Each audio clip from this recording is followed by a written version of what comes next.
प्रिय बच्चों, सुप्रभात। आज की कक्षा 9 हिंदी की क्लास में हम हरिवंश राय बच्चन द्वारा लिखित पथ की पहचान कविता पढ़ेंगे। यह कविता हरिवंश राय बच्चन के काव्य संग्रह सतरंगिनी से ली गई है। ये देखिए, सतरंगिनी है काव्य संग्रह इनका, इसे ली गई है। और हरिवंश राय बच्चन के विषय में एक विशेष बात यह है कि यह अभिनेता अमिताभ बच्चन के पिता है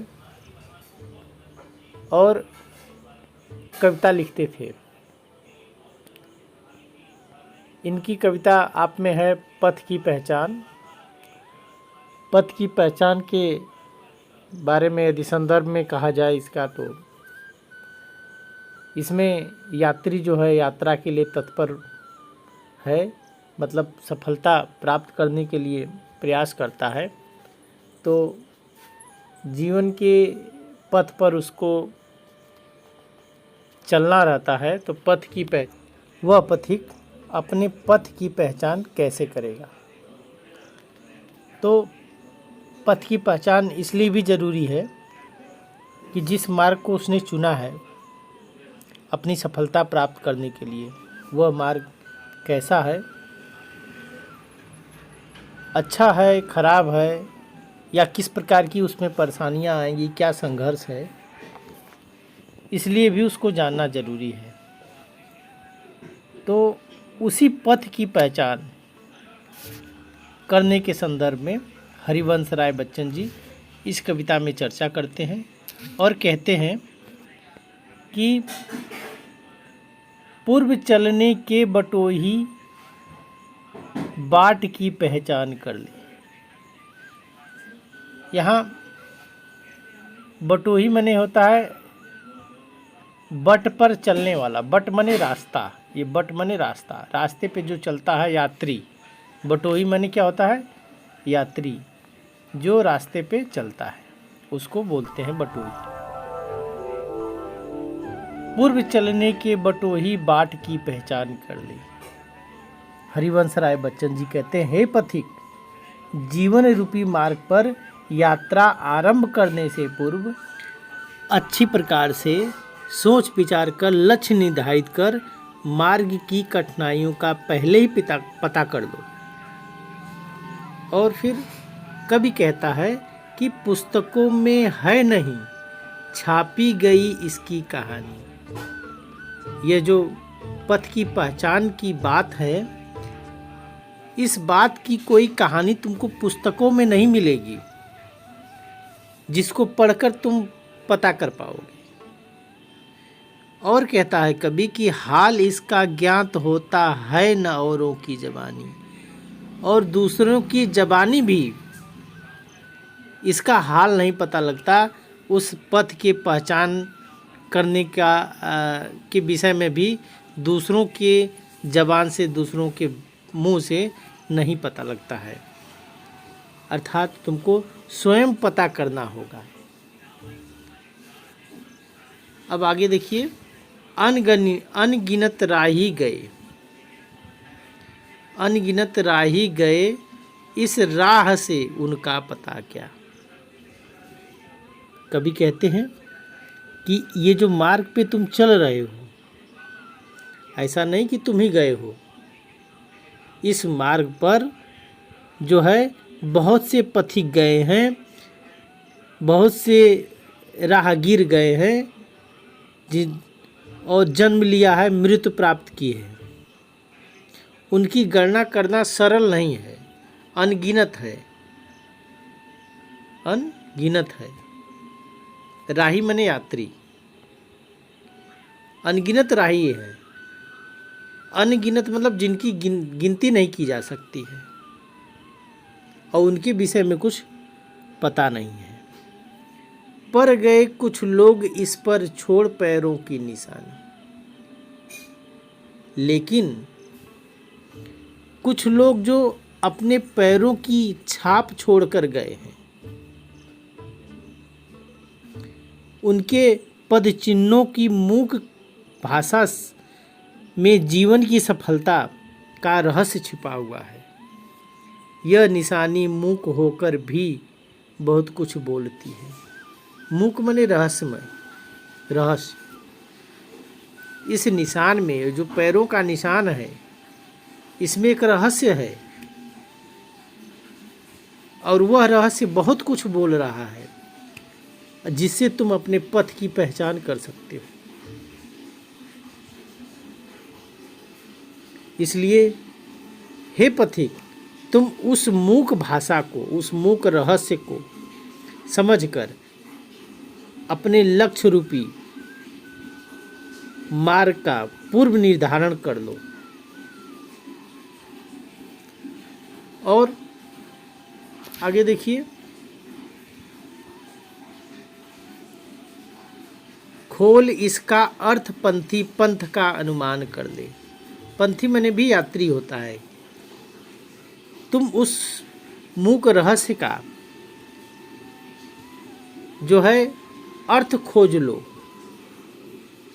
मतलब निकाल लो, और फिर अपने पथ का अनुमान लगा लो कि इस रास्ते पर क्या कठिनाई होगी, क्या तुमको समस्याएं होंगी, अच्छा है या खराब है। सब कुछ का अनुमान तुम इससे लगा सकते हो जो उनके पद चिन्ह है। इसलिए पूर्व चलने के बटोही बाट की पहचान कर ले। हे यात्री, तुम चलने से पहले अपने रास्ते में क्या क्या समस्याएं, परेशानियां आएंगी, उन सबों को पता कर लो, सावधान हो जाओ उनसे।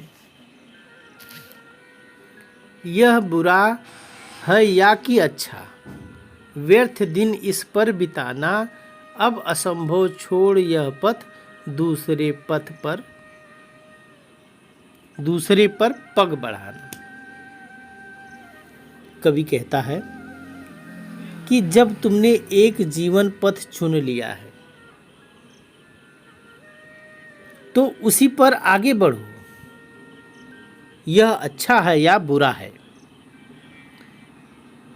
इस पर सोचना व्यर्थ है। उस रास्ते को छोड़कर दूसरे रास्ते पर अब चलना भी असंभव है, क्योंकि कठिनाइयाँ तो हर मार्ग में आती हैं। अब तुम्हारा समय भी बहुत अधिक बीत चुका है। इससे अच्छा तो यह है कि तुम इसी को अच्छा मानकर आगे बढ़ते जाओ। इसी को अच्छा मानकर आगे बढ़ते जाओ। इससे मार्ग पर चलते समय आनंद की अनुभूति होगी। जब तुम अच्छा मान लोगे तो तुम जो है, तुमको स्वयं अच्छा लगने लगेगा और आनंद की अनुभूति भी मिलेगी। तू इसे अच्छा समझ, यात्रा सरल इससे बनेगी। जब पॉजिटिव हो जाओगे, पॉजिटिव सोचने लगेगा व्यक्ति, तो आसान रास्ता लगने लगता है। और जब मन में बात रहेगी कि ये कठिन रास्ता है, तो और कठिन लगने लगता है। इसलिए सकारात्मक भाव रखिए, जिससे तुम्हारी यात्रा भी सफल होगी। सोच मत केवल तुम्हें ही, यह पड़ा मन में बिठाना। हर सफल पंथी यही विश्वास ले इस पर बढ़ा है। तू इसी पर आज अपने चित्त का अवधान कर ले। चित्त माने मन, अवधान माने लगाना। कवि कह रहा है कि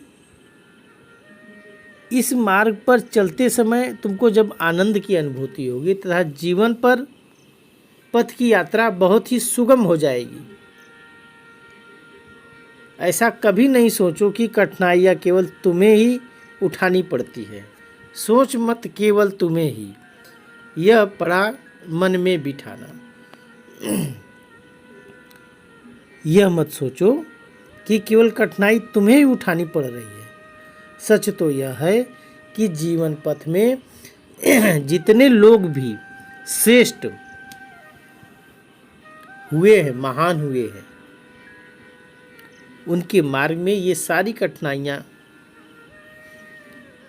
आई हैं। तुम पहले इस मार्ग से जितने भी सफल पथिक गुजरे हैं, उन सभी ने दृढ़तापूर्वक एक मार्ग का चुनाव किया है और बिना डर के उस पथ पर आगे बढ़ते रहे। वे सफल हुए। अतः हे पथिक, तुम उसी को सोच विचार कर जीवन पथ पर चलने से पूर्व उचित मार्ग की पहचान कर लो। तुम्हारा जीवन इसमें सफल भी होगा। तुम उस पर ही विश्वास रखो और अपने मन को तुम उसी पर लगाओ।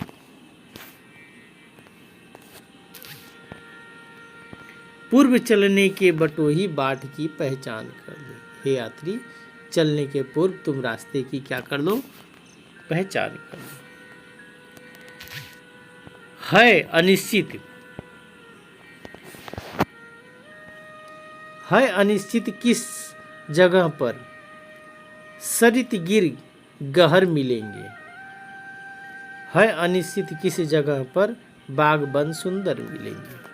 हे पथिक, तुम समझ लो इस बात को अच्छी तरह से कि यह निश्चित नहीं है कि किस जगह पे सरित मतलब सरिता नदियाँ मिलेंगी। गिर मने पहाड़ मिलेंगे, गहर मने जो होता है गड्ढे मिलेंगे। कोई निश्चित नहीं है कि कहाँ तुमको नदी मिल जाएगी, कहाँ पहाड़ मिल जाएंगे और कहाँ गड्ढे मिलेंगे। और यह भी निश्चित नहीं है कि कहाँ पर तुमको बाग मिल जाएगा, वन मिल जाएगा, सुंदर स्थान मिल जाएगा। कुछ भी निश्चित नहीं है। इसलिए तुम इसको पॉजिटिव मानो और अपने पथ पर आगे बढ़ो। आगे कवि कहते हैं और कहते हैं कि किस जगह यात्रा खत्म हो जाएगी यह भी अनिश्चित। यह भी पता नहीं है कि तुम्हारी यात्रा कब खत्म हो जाएगी। इसका भी कोई अभी तक अनुमान नहीं है। है अनिश्चित, है अनिश्चित कब सुमन कब कंटकों से सर मिलेंगे। कभी कहता है कि अभी निश्चित नहीं है कि कब सुमन मिलेंगे। सुमन मने फूल। और कंटकों के सर मिलेंगे। कब कंटकों मने कांटे मिलेंगे। यहाँ फूल जो है सुविधाजनक का प्रतीक है और कंटक जो है परेशानियों का, कठिनाइयों का प्रतीक है। कवि कहना चाहता है कि कब तुम्हारे पथ में सुगमता आ जाएगी, आनंद आ जाएगा, और कब तुम्हारे रास्ते में कठिनाई आ जाएगी, इसका भी कोई निश्चित समय नहीं है। इसका भी तुमको ज्ञान पहले से नहीं कोई है। कौन सहसा छूट जाए और कौन अचानक जो है छूट जाएगा। मिलेंगे कौन सहसा और कौन अचानक तुमसे मिल जाएगा। आ पड़े कुछ भी रुकेगा, तू न ऐसी आन कर ली। आन मने, आन का मतलब प्रतिज्ञा कर लो। कुछ भी हो जाए हमको नहीं रुकना है, तू ऐसी प्रतिज्ञा कर लो और करके तुम अपने मार्ग पर आगे बढ़ो। और कभी कहते हैं कि पूर्व चलने के बटोही बाट की पहचान कर ली। हे यात्री, तुम चलने के पूर्व अपने रास्ते की पहचान कर लो, जांच परख कर लो। कौन कहता है कि सपनों को न आने दे हृदय में। देखते सब हैं उन्हें, अपना उम्र अपने समय में। कवि का कहना है कि कौन कहता है कि सपनों को नहीं देखना चाहिए, क्योंकि परेशानियां आ रही हैं, समस्याएं आती हैं इससे। जब हम स्वप्न ही नहीं देखेंगे तो किस प्रकार की समस्या जीवन में। लेकिन कवि कहते हैं कि स्वप्न जो है सभी लोग देखते हैं, अपने उम्र में, अपने समय में, और सपनों को आना स्वाभाविक है। इसलिए स्वप्न देखने चाहिए। तुम्हें स्वप्न देखने और कल्पना करने से किसी ने नहीं रोका है।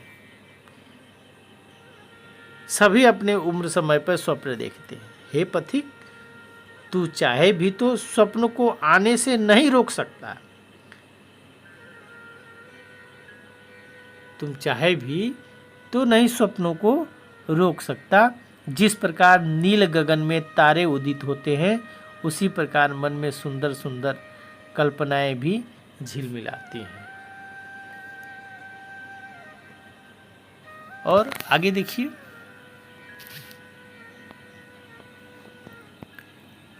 और तू कर यत्न भी तो मिल नहीं सकती सफलता। समय से पहले तुम कितना भी यत्न कर लो, यत्न माने प्रयास, यत्न माने प्रयास कर लो, लेकिन सफलता नहीं मिल सकती। सफलता कब मिलेगी? अपने समय पर ही मिलेगी।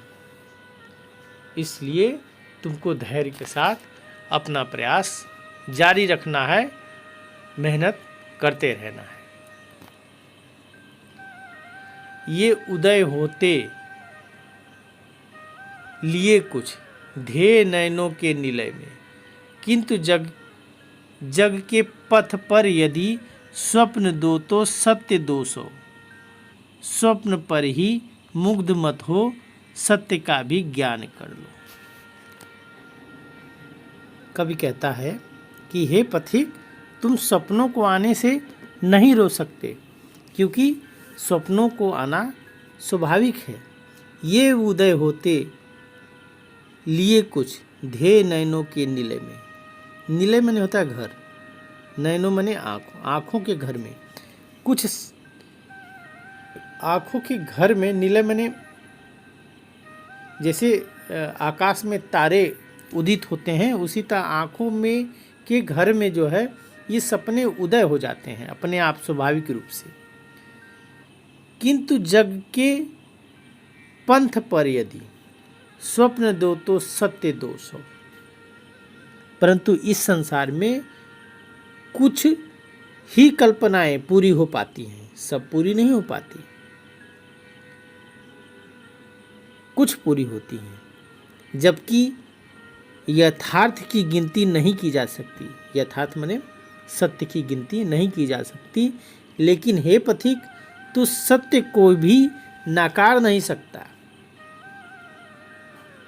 नकार नहीं सकता, जिनकी संख्या कल्पना के सामने बहुत कम है।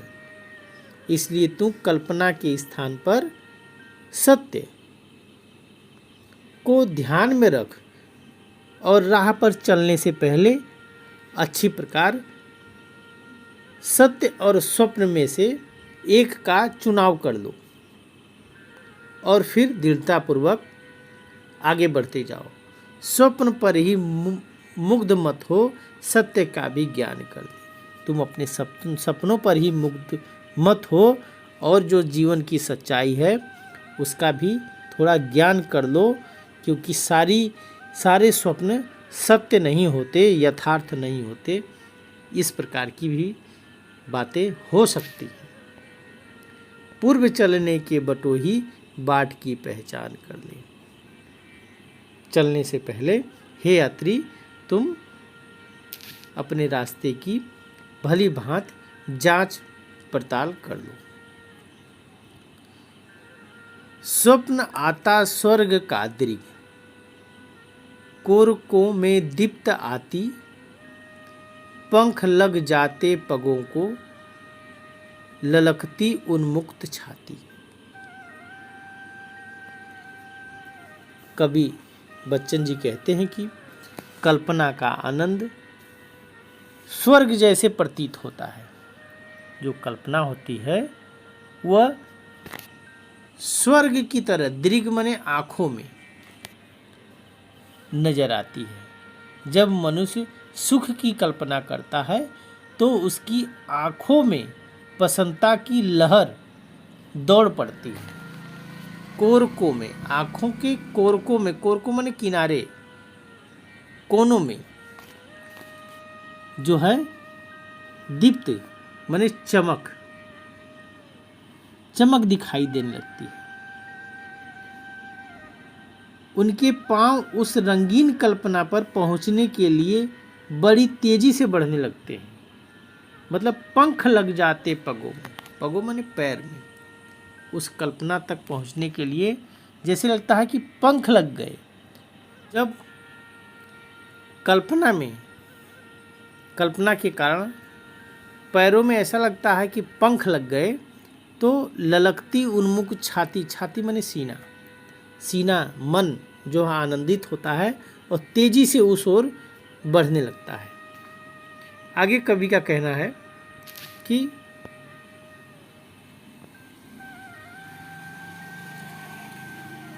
रक्त रास्ते का एक कांटा पांव का दिल चीर देता। रास्ते में यदि एक भी कांटा आ जाए,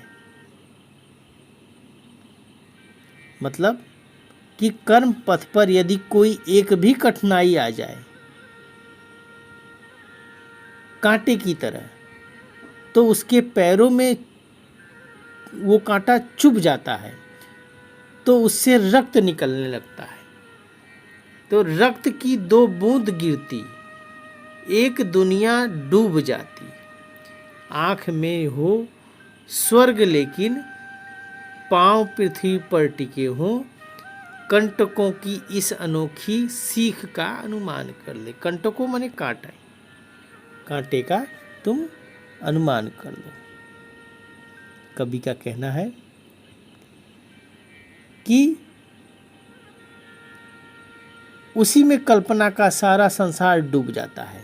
यदि पैर में कांटा चुभ गया और उससे रक्त निकलने लगा तो ऐसा लगता है कि कल्पना का जो हमने संसार बनाया था वह सब डूब गया उस रक्त की बूंदों से, बूंदों में, मतलब रक्त की बूंदों, मतलब वो कठिनाई, थोड़ी सी कठिनाई नहीं आई कि ऐसा लगा कि हमारा सपना टूट गया।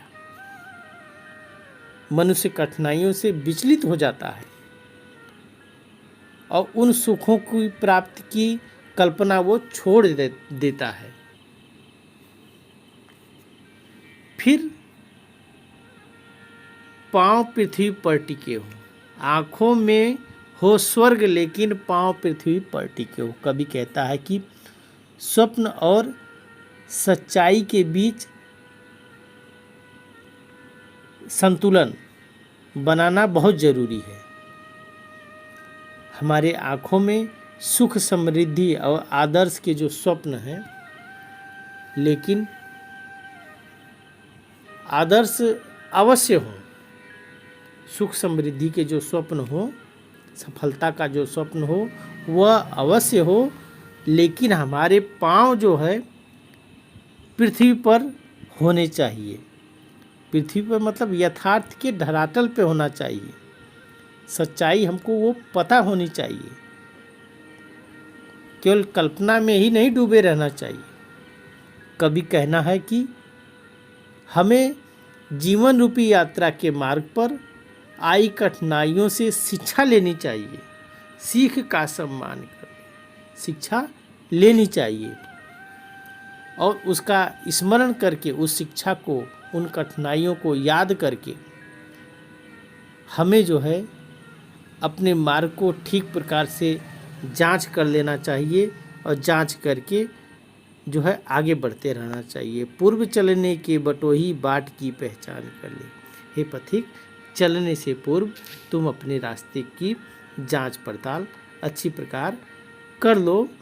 हरिवंश राय बच्चन द्वारा यह जो कविता है लिखी गई सतरंगणी से काव्य संग्रह, ये जो हम पूर्व में बता चुके हैं। आशा करते हैं इसका अर्थ आपको समझ में आया होगा। लिखित रूप में इसकी व्याख्या हम आपको उपलब्ध करा रहे हैं। यह लीजिए, लिखित रूप में व्याख्या आपके सामने है।